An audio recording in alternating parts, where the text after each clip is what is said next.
प्रिय विद्यार्थियों, नमस्ते। आज हम कक्षा 10 की हिंदी के पाठ्यपुस्तक से 11वां पाठ रामवृक्ष बेनीपुरी जी द्वारा रचित बाल गोविंद भगत पढ़ेंगे। यह एक रेखा चित्र है। आइए सर्वप्रथम हम रामवृक्ष बेनीपुरी जी के जीवन परिचय को जान लेते हैं। रामवृक्ष बेनीपुरी का जन्म बिहार के मुजफ्फरपुर जिले के बेनीपुर गांव में सन 1899 में हुआ। बेनीपुरी गांव में जन्म लेने के कारण ही इनके नाम के पीछे बेनीपुरी शब्द जुड़ा है। माता पिता का निधन बचपन में ही हो जाने के कारण जीवन के आरंभिक वर्ष अभावों, कठिनाइयों और संघर्षों में बीते। जो जीवन के शुरुआती समय है वो इनका अभाव, कठिनाई और संघर्षों में बीता। 10वीं तक की शिक्षा प्राप्त करने के बाद वे सन 1920 में राष्ट्रीय स्वाधीनता आंदोलन से सक्रिय रूप से जुड़ गए। कई बार जेल भी गए। उनका देहावसान 1968 में हुआ। 15 वर्ष की अवस्था में बेनीपुरी जी की रचनाएं पत्र और पत्रिकाओं में छपने लगी। वे बेहद प्रतिभाशाली पत्रकार थे। उन्होंने अनेक दैनिक, प्रतिदिन छपने वाले, साप्ताहिक, सप्ताह में एक बार निकलने वाले एवं मासिक पत्र पत्रिकाओं का संपादन किया, जिनमें तरुण भारत, किसान मित्र, बालक, युवक, योगी, जनता, जनवाणी और नई धारा उल्लेखनीय हैं। ये जो अभी हमने पत्र पत्रिकाएं जो दैनिक, साप्ताहिक और मासिक छपती थी, इनमें तरुण भारत, किसान मित्र, बालक, युवक, योगी, जनता और जनवाणी और नई धारा, इनमें इन्होंने काम किया। गद्य की विविध विधाओं में उनके लेखन को व्यापक प्रतिष्ठा मिली। उनका पूरा साहित्य बेनीपुरी रचनावली के 8 खंडों में प्रकाशित है। पूरा जो रचनावली है, पूरा साहित्य है, वो बेनीपुरी रचनावली के 8 खंडों में प्रकाशित है। उनकी रचना यात्रा के महत्वपूर्ण पड़ाव हैं: पतितों के देश में उपन्यास है, चिता के फूल कहानी, अम्बपाली नाटक, माटी की मूर्तें रेखाचित्र, पैरों में पंख बांधकर यात्रा वृतांत और जंजीरें और दीवारें ये संस्मरण आदि हैं। उनकी रचनाओं में स्वाधीनता की चेतना, मनुष्यता की चिंता और इतिहास की युग के अनुरूप व्याख्या है। विशिष्ट शैलीकार होने के कारण उन्हें कलम का जादूगर कहा जाता है। क्या कहा जाता है? कलम का जादूगर। प्रश्न बनता है कि कलम का जादूगर किस कवि को, लेखक को कहा गया है? तो रामवृक्ष बेनीपुरी जी को कलम का जादूगर कहा गया है। यहाँ पर बाल गोविंद भगत नाम से रेखा चित्र है। इसके माध्यम से लेखक ने एक ऐसे विलक्षण चरित्र का उद्घाटन किया है जो मनुष्यता, लोक संस्कृति और सामूहिक चेतना का प्रतीक है। किस चीज़ का प्रतीक है? मनुष्यता का, कि मानवता क्या है, लोक संस्कृति क्या है, सामूहिक चेतना। वेशभूषा तथा बाह्य अनुष्ठानों से कोई सन्यासी नहीं होता। कपड़े बदल लेने से, बाहरी दिखावा कर लेने से कोई सन्यासी नहीं होता है। सन्यास का आधार जीवन के मानवीय सरोकार होते हैं। एक व्यक्ति का पूरा जीवन, आंतरिकता, जो मनुष्यता है, वो एक सन्यास है। बाल गोविंद भगत इसी आधार पर लेखक को सन्यासी लगते हैं। यह पाठ सामाजिक रूढ़ियों पर भी प्रहार करता है। सामाजिक जो बुराइयां हैं उन पर भी ये प्रहार करता है। इस रेखा चित्र की एक विशेषता यह है कि बाल गोविंद भगत के माध्यम से ग्रामीण जीवन की सजीव झांकी देखने को मिलती है। एक गाँव का जो परिवेश है उसकी सजीव झांकी देखने को मिलती है। तो आइए अब हम चलते हैं रेखा चित्र के सार की ओर। पूरा हम यहाँ पर नहीं पढ़ेंगे, आप देख सकते हैं बाल गोविंद भगत।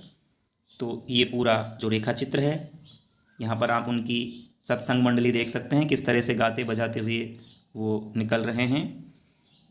उनके एक बेटा है जो असमय मृत्यु को प्राप्त हो गया है। तो यहाँ प्रश्न अभ्यास भी हैं और हम प्रश्न अभ्यास और इसका परिचय प्राप्त करेंगे। आइए।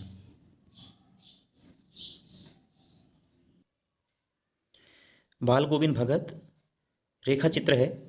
रेखा चित्र के बारे में आपको बता दूं कि रेखा चित्र उस गद्यात्मक साहित्य को कहा जाता है जिसमें किसी व्यक्ति, वस्तु अथवा घटना का यथावत चित्रण किया जाता है। कम से कम शब्दों में यथावत चित्रण किया जाता है। तो ऐसे ही एक चरित्र हैं बाल गोविंद भगत, जिनका यहाँ पर रामवृक्ष बेनीपुरी जी ने चित्रण किया है। पाठ सारांश हम पढ़ लेते हैं, इसी से हमें पता लगेगा कि घटना क्या है, कहानी क्या है। पाठ सारांश। बाल गोविंद भगत मंझोले कद के गोरे चिट्टे आदमी थे। एक व्यक्ति हैं जिनका मध्यम कद है, बीच की सी हाइट है, ना ज़्यादा बड़े हैं ना ज़्यादा छोटे हैं, गोरे चिट्टे हैं, गोरा उनका कलर है। उनकी उम्र 60 वर्ष से ऊपर थी और बाल पक गए थे। उम्र उनकी 60 वर्ष से ऊपर थी, 60 वर्ष के आसपास थे और बाल पक गए थे, अर्थात बाल सफ़ेद थे। वे लंबी दाढ़ी नहीं रखते थे और कपड़े बिल्कुल कम पहनते थे। दाढ़ी उनकी ठीक मध्यम थी, लंबी दाढ़ी नहीं रखते थे और कपड़े कम पहनते थे। कमर में लंगोटी पहनते और सिर पर कबीरपंथियों की सी कनफटी टोपी, कबीरपंथी जिस तरह से कनफटी टोपी पहनते हैं उस तरह से वो धारण करते थे। सर्दियों में ऊपर से कंबल ओढ़ लेते, सर्दियों में ऊपर से कंबल ओढ़ लेते। वे गृहस्थ होते हुए भी सही मायनों में साधु थे। गृहस्थ होते हुए भी क्या थे? साधु थे। घर गृहस्थी में रहते थे लेकिन साधु प्रवृत्ति थी। माथे पर रामानंदी, चंदन का टीका और गले में तुलसी की जड़ों की बेडोल माला पहने रहते। उनका एक बेटा और पतोहू अर्थात पुत्रवधू थे। वे कबीर को साहब मानते थे। उनकी विशेषता ये थी कि वो कबीर को साहब मानते थे। किसी दूसरे की चीज़ नहीं छूते और न बिना वजह झगड़ा करते। उनके पास खेती बाड़ी थी तथा साफ सुथरा मकान था। खेत से जो भी उपज होती उसे पहले सिर पर लाद कर कबीरपंथी मठ ले जाते और प्रसाद स्वरूप जो भी मिलता उसी से गुजर बसर करते। विशेषता क्या है कि खेतों से जो भी फसल पैदा होती है उस सारी फसल को पहले वो अपने कबीरपंथी जो मठ है वहाँ पर ले जाकर रखेंगे और वहाँ से जितनी आवश्यकता अनुसार उन्हें प्रसाद रूप में जो भी मिलता है उसको वो वापस वहाँ से लाते थे। वे कबीर के पदों का बहुत ही मधुर गायन करते। आषाढ़ के दिनों में जब समूचा गांव, संपूर्ण गांव खेतों में काम कर रहा होता तब बाल गोविंद पूरा शरीर कीचड़ में लपेटे खेत में रोपनी करते हुए अपने मधुर गानों को गाते। धान रोपते, रोपनी करना, धान के पौधों को जमीन में रोपा जाता है। पहले उसमें पानी भर लिया जाता है, तत्पश्चात जो पौधे हैं धान के उनको लगाया जाता है। भादों की अंधियारी में उनकी खंजरी बजती थी। भादों की आधी रात में अंधेरे में उनकी खंजरी बजती थी। जब सारा संसार सोया होता तब उनका संगीत जागता था। कार्तिक मास में उनकी प्रभातियाँ अर्थात सुबह गाए जाने वाले भजन शुरू हो जाती प्रभातियाँ शुरू हो जाती थी। वे प्रातः सुबह नदी स्नान को जाते और लौटकर पोखर के ऊंचे भिंडे पर चट्टान पर अपनी खंजरी लेकर बैठ जाते और अपना गाना शुरू कर देते। गर्मियों में अपने घर के आंगन में आसन जमा बैठते। उनकी संगीत साधना का चरम उत्कर्ष, सबसे निखरा हुआ रूप तब देखा गया जिस दिन उनका इकलौता बेटा मरा। बड़े शौक से उन्होंने अपने बेटे की शादी करवाई थी। शौक होता है चाव, शौक का अर्थ है चाव। बड़े शौक से उन्होंने अपने बेटे की शादी करवाई थी। बहू भी बड़ी सुशील थी। उन्होंने मरे हुए बेटे को आंगन में चटाई पर लिटाकर एक सफ़ेद कपड़े से ढक रखा था तथा उस पर कुछ फूल बिखरे पड़े थे। सामने बाल गोविंद जमीन पर आसन जमाए गीत गाए जा रहे थे और पुत्रवधू को रोने के बजाय उत्सव मनाने को कह रहे थे। चूंकि उनके अनुसार आत्मा परमात्मा के पास चली गई है, ये आनंद की बात है। उन्होंने बेटे की चिता को आग भी बहू से दिलवाई। जैसे ही श्राद्ध की अवधि पूरी हुई, बहू के भाई को बुलाकर उसके द्वारा उसके दूसरा विवाह करने का आदेश दिया। बहू जाना नहीं चाहती थी, साथ रहकर उनकी सेवा करना चाहती थी, परंतु बाल गोविंद के आगे उनकी एक ना चली। उन्होंने दलील दी अगर वो नहीं गई तो वे घर छोड़कर चले जाएंगे। बाल गोविंद भगत की मृत्यु भी उनके अनुरूप ही हुई। वे हर वर्ष गंगा स्नान को जाते। गंगा 30 कोस दूर पड़ती थी। एक कोस में 3 किलोमीटर की दूरी होती है। आप अंदाज़ा लगा सकते हैं 90 किलोमीटर की यात्रा वो करते थे। फिर भी वे पैदल ही जाते, घर से खाकर निकलते तथा वापस आकर खाते थे। बाकी दिन उपवास पर, बाकी दिन वो व्रत करते थे, उपवास पर रहते थे। किंतु अब उनका शरीर बूढ़ा हो चुका था। इस बार लौटे तो तबीयत खराब हो चुकी थी, किंतु वे नेम व्रत छोड़ने वाले नहीं थे। वही पुरानी दिनचर्या शुरू कर दी। लोगों ने मना किया परंतु वे टस से मस ना हुए, अर्थात बेअसर रहे। एक दिन संध्या में गाना गाया परंतु भौर में किसी ने गीत नहीं सुना। जाकर देखा तो पता चला बाल गोविंद भगत नहीं रहे। तो इस तरह से उनका जीवन पूरा हुआ। आइए अब हम पाठ पर आधारित प्रश्न अभ्यास करते हैं।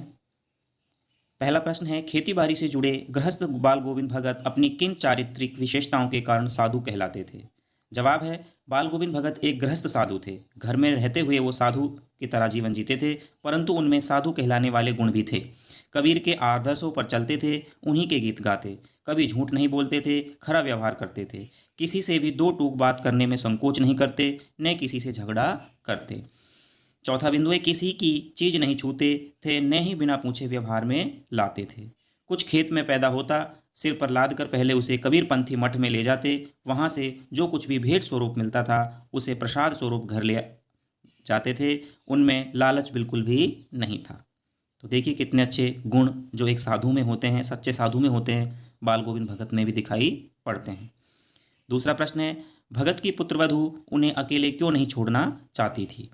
ये तब की बात है जब उनके पुत्र का निधन हो गया था और अब पुत्रवधू उन्हें सेवा के भाव से अलग नहीं छोड़ना चाहती थी। भगत की पुत्रवधू उन्हें अकेले छोड़कर नहीं जाना चाहती थी क्योंकि भगत के बुढ़ापे का वह एकमात्र सहारा थी। उसके चले जाने के बाद भगत की देखभाल करने वाला और कोई नहीं था। तीसरा प्रश्न है, भगत ने अपने बेटे की मृत्यु पर अपनी भावनाएं किस तरह व्यक्त की? बेटे की मृत्यु पर भगत ने पुत्र के शरीर को एक चटाई पर लिटा दिया, उसे सफ़ेद चादर से ढक दिया तथा वे कबीर के भक्ति गीत गाकर अपनी भावनाएं व्यक्त करने लगे। भगत ने अपने पुत्रवधू से कहा कि यह रोने का नहीं बल्कि उत्सव मनाने का समय है। विरहिणी आत्मा अपने प्रियतम परमात्मा के पास चली गई। उन दोनों के मिलन से बड़ा आनंद और कुछ नहीं हो सकता। इस प्रकार भगत ने शरीर की नश्वरता और आत्मा की अमरता का भाव व्यक्त किया। आत्मा को विरहिणी कहा है और परमात्मा को प्रियतम, जहाँ अंत समय में उसे जाना ही है। चतुर्थ प्रश्न है, भगत के व्यक्तित्व और उनकी वेशभूषा का अपने शब्दों में चित्र प्रस्तुत कीजिए। अर्थात उनका किस तरह का स्वभाव था, व्यक्तित्व था और किस तरह की वेशभूषा धारण करते थे। तो बाल गोविंद भगत एक गृहस्थ थे, लेकिन उनमें साधु सन्यासियों के गुण भी थे। वे अपने किसी काम के लिए दूसरों को कष्ट नहीं देना चाहते थे, बिना अनुमति के किसी की वस्तु को हाथ नहीं लगाते थे, कबीर के आदर्शों का पालन करते थे। सर्दियों में भी अंधेरा रहते ही पैदल जाकर गंगा स्नान करने जाते थे तथा भजन गाते थे। वेशभूषा से ये साधु लगते थे। इनके मुख पर सफ़ेद दाढ़ी तथा सिर पर सफ़ेद बाल थे। गले में तुलसी के जड़ की माला पहनते थे। सिर पर कबीर पंथियों की सी टोपी पहनते थे। शरीर पर कपड़े बस नाम मात्र के थे। सर्दियों के मौसम में बस एक काला कंबल ओढ़ लेते थे तथा मधुर स्वर में भजन गाते फिरते थे। पांचवा प्रश्न है, बाल गोविंद भगत की दिनचर्या लोगों के अचरज का कारण क्यों बनी? उनकी दिनचर्या को देख करके लोग आश्चर्यचकित क्यों रहते थे? बाल गोविंद भगत की दिनचर्या लोगों के अचरज का कारण इसलिए बन गई थी क्योंकि वे जीवन के सिद्धांतों और आदर्शों का अत्यंत गहराई से पालन करते हुए उन्हें अपने आचरण में उतारते थे। वृद्ध होते हुए भी उनकी स्फूर्ति में कोई कमी नहीं थी। सर्दी के मौसम में भी, भरे बादलों वाले भादों की आधी रात में भी वे भोर में सबसे पहले उठकर गांव से 2 मील दूर स्थित गंगा स्नान करने जाते थे। खेतों में अकेले ही खेती करते तथा गीत गाते रहते। विपरीत परिस्थिति होने के बाद भी उनकी दिनचर्या में कोई परिवर्तन नहीं आता था। एक वृद्ध में अपने कार्य के प्रति इतनी सजगता को देखकर लोग दंग रह जाते थे। छठा प्रश्न है, पाठ के आधार पर बाल गोविंद भगत के मधुर गायन की विशेषताएं लिखिए। भगत जी कबीर के गीत गाते थे। वे बहुत मस्ती से गाया करते थे। भगत के पद उनके कंठ से निकलकर सजीव हो उठते थे। उनका स्वर बहुत मधुर था। उनके गीत सुनकर लोग मंत्रमुग्ध हो जाते थे। औरतें उस गीत को गुनगुनाने लगती थी। उनके गीत का मनमोहक प्रभाव सारे वातावरण में छा जाता था। सातवां प्रश्न है, कुछ मार्मिक प्रसंगों के आधार पर यह दिखाई देता है कि बाल गोविंद भगत प्रचलित सामाजिक मान्यताओं को नहीं मानते थे। जो समाज में मान्यताएं प्रचलित थी उनको वो नहीं मानते थे। तो पाठ के आधार पर उन प्रसंगों का उल्लेख कीजिए। जवाब है, कुछ ऐसे मार्मिक प्रसंग हमें दिखाई पड़ते हैं जिनके आधार पर यह कहा जा सकता है कि बाल गोविंद भगत उन प्रचलित सामाजिक मान्यताओं को नहीं मानते थे जो विवेक की कसौटी पर खरी नहीं उतरती थी। उदाहरण स्वरूप, बाल गोविंद भगत के पुत्र की मृत्यु हो गई तो उन्होंने सामाजिक परंपराओं के अनुरूप अपने पुत्र का क्रियाक्रम नहीं किया। उन्होंने कोई तूल न करते हुए बिना कर्मकांड के श्राद्ध संस्कार कर दिया। दूसरी थी, सामाजिक मान्यता है कि मृत शरीर को मुखाग्नि पुरुष वर्ग के हाथों दी जाती है, परंतु भगत ने अपने पुत्र को मुखाग्नि अपनी पुत्र वधू से ही दिलवाई। हमारे समाज में विधवा विवाह को मान्यता नहीं दी गई है, परंतु भगत ने अपनी पुत्र वधू को पुनर्विवाह करने का आदेश दे दिया। अन्य साधुओं की तरह भिक्षा मांगकर खाने के विरोधी थे। आठवां प्रश्न है, धान की रोपाई के समय समूचे माहौल को भगत की स्वर लहरियां किस तरह चमत्कृत कर देती थी, उस माहौल का शब्द चित्र प्रस्तुत कीजिए। आषाढ़ की रिमझिम फुहारों के बीच खेतों में धान की रोपाई चल रही थी। बादल से घिरे आसमान में ठंडी हवाओं के चलने के समय अचानक खेतों में से किसी के मीठे स्वर गीत सुनाई देते हैं। बाल गोविंद भगत के कंठ से निकला मधुर संगीत वहाँ खेतों में काम कर रहे लोगों के मन में झनकार उत्पन्न करने लगा। स्वर के आहारों के साथ एक एक शब्द जैसे स्वर की ओर भेजा जा रहा हो। उनकी मधुर वाणी को सुनते ही लोग झूमने लगते हैं। स्त्रियां स्वयं को रोक नहीं पाती हैं तथा अपने आप उनके होठ कांपकर गुनगुनाने लगते हैं। हलवाहों के अर्थात हल चलाने वालों के पैर गीत के ताल के साथ उठने लगे। रोपाई करने वाले लोगों की उंगलियां गीत की स्वर लहरी के अनुरूप एक विशेष क्रम से चलने लगी, अर्थात वो धान रोपने लगी। बाल गोविंद भगत के गाने से संपूर्ण सृष्टि मिठास में खो जाती है। नवा प्रश्न है, पाठ के आधार पर बताएं कि बाल गोविंद भगत की कबीर पर श्रद्धा किन किन रूपों में प्रकट हुई है। जवाब है, बाल गोविंद भगत द्वारा कबीर पर श्रद्धा निम्नलिखित रूपों में प्रकट हुई है। कबीर गृहस्थ होकर भी सांसारिक मोह माया से मुक्त थे। उसी प्रकार बाल गोविंद भगत ने भी गृहस्थ जीवन में बंधकर भी साधु समान जीवन व्यतीत किया, अर्थात कबीर का अनुसरण किया। दूसरी बात है, कबीर के अनुसार मृत्यु के पश्चात जीवात्मा का परमात्मा से मिलन होता है। बेटे की मृत्यु के बाद बाल गोविंद भगत ने भी यही कहा था। उन्होंने बेटे की मृत्यु पर शोक मनाने की बजाय आनंद मनाने के लिए कहा था। तीसरी बात है, भगत जी ने अपनी फसलों को भी ईश्वर की संपत्ति माना। वे फसलों को कबीर मठ में अर्पित करके प्रसाद रूप में पाई फसलों का ही उपयोग करते थे। पहनावे में भी वे कबीर का ही अनुसरण करते थे। कबीर गांव गांव गली गली घूमकर गाना गाते थे, भजन गाते थे। बाल गोविंद भगत भी इससे प्रभावित हुए। कबीर के पदों को वे गाते फिरते थे। बाल गोविंद भगत प्रचलित सामाजिक मान्यताओं को कबीर की तरह ही नहीं मानते थे। जिस तरह से कबीर ने आडंबरों का विरोध किया, उसी तरह से बाल गोविंद भगत भी सामाजिक मान्यताओं को बढ़ावा नहीं देते थे। 10वां प्रश्न है, आपकी दृष्टि में भगत की कबीर पर अगाध श्रद्धा के क्या कारण रहे होंगे। तो निम्न कारण रहे होंगे, कबीर का आडंबरों से रहित सादा जीवन, सामाजिक कुरीतियों का अत्यंत विरोध करना, कामनाओं से रहित कर्म योग का आचरण, ईश्वर के प्रति अनन्य प्रेम और भक्ति से परिपूर्ण मधुर गीतों की रचना। आदर्शों को व्यवहार में उतारना। 11वां प्रश्न है, गांव का सामाजिक सांस्कृतिक परिवेश आषाढ़ चढ़ते ही उल्लास से क्यों भर जाता है। आषाढ़ की रिमझिम बारिश में भगत जी अपने मधुर गीतों को गुनगुनाकर खेती करते हैं। उनके इन गीतों के प्रभाव से संपूर्ण सृष्टि रम जाती है। स्त्रियां भी इससे प्रभावित होकर गाने लगती हैं, इसीलिए गांव का परिवेश उल्लास से भर जाता है। 12वां प्रश्न है, ऊपर की तस्वीर से ये नहीं माना जाए कि बाल गोविंद भगत साधु थे। जो हम उनका पहनावा देखते हैं, वेशभूषा देखते हैं, तो उससे नहीं माना जाए कि साधु थे। क्या साधु की पहचान पहनावे के आधार पर की जानी चाहिए। आप किन आधारों पर यह सुनिश्चित करेंगे कि अमुक व्यक्ति साधु है। यदि हमें कोई इस तरह से व्यक्ति दिखाई पड़ता है तो क्या हम उसे तुरंत ही साधु मान लेंगे। नहीं, तो हमारा नजरिया बताएगा कि ये साधु है या असाधु। भाई साधु और असाधु की परख बोली से पड़ जाए तो एक साधु की पहचान उसके पहनावे से नहीं बल्कि उसके आचार व्यवहार तथा उसकी जीवन प्रणाली पर आधारित होती है। यदि व्यक्ति का आचरण सत्य, अहिंसा, अपरिग्रह होता है आवश्यकता से अधिक वस्तुओं का संग्रह न करना, त्याग, लोक कल्याण आदि से युक्त है, तभी वह साधु है। साधु का जीवन सात्विक होता है, सतोगुण में वो जीवन जीता है। उसका जीवन भोग विलास की छाया से भी दूर होता है। उसके मन में केवल ईश्वर के प्रति सच्ची भक्ति होती है। 13वां प्रश्न है, मोह और प्रेम में अंतर होता है। भगत के जीवन की किस घटना के आधार पर इस कथन का सच सिद्ध करेंगे। मोह और प्रेम में निश्चित अंतर होता है। मोह में मनुष्य केवल अपने स्वार्थ की चिंता करता है, प्रेम में वह अपने प्रियजनों का हित देखता है। भगत को अपने पुत्र तथा अपनी पुत्रवधू से अगाध प्रेम था, गहरा प्रेम था, परंतु उसके इस प्रेम ने प्रेम की सीमा को पार कर कभी मोह का रूप धारण नहीं किया। दूसरी तरफ वह चाहते तो मोहवश अपनी पुत्रवधू को अपने पास रोक सकते थे, परंतु उन्होंने अपनी पुत्रवधू को जबरदस्ती उसके भाई के साथ भेजकर उसके दूसरे विवाह का निर्णय किया। इस घटना द्वारा उनका प्रेम प्रकट होता है। बाल गोविंद भगत ने भी सच्चे प्रेम का परिचय देकर अपने पुत्र और पुत्रवधू की खुशी को ही उचित माना। 14वां और अंतिम प्रश्न है, इस पाठ में आए कोई 10 क्रिया विशेषण छांट कर लिखिए और उसके भेद भी बताइए। वे शब्द जो क्रिया की विशेषता बताएं क्रिया विशेषण कहलाते हैं। तो धीरे धीरे स्वर ऊंचा होने लगा। तो धीरे धीरे शब्द यहाँ पर रीतिवाचक क्रिया विशेषण है। एक ढंग, एक तरीका बता रहा है कि किस तरह से स्वर ऊंचा होने लगा। धीरे धीरे, जब जब सामने आता, तो जब जब काल बता रहा है, समय का ज्ञान दे रहा है, इसलिए कालवाचक क्रिया विशेषण है।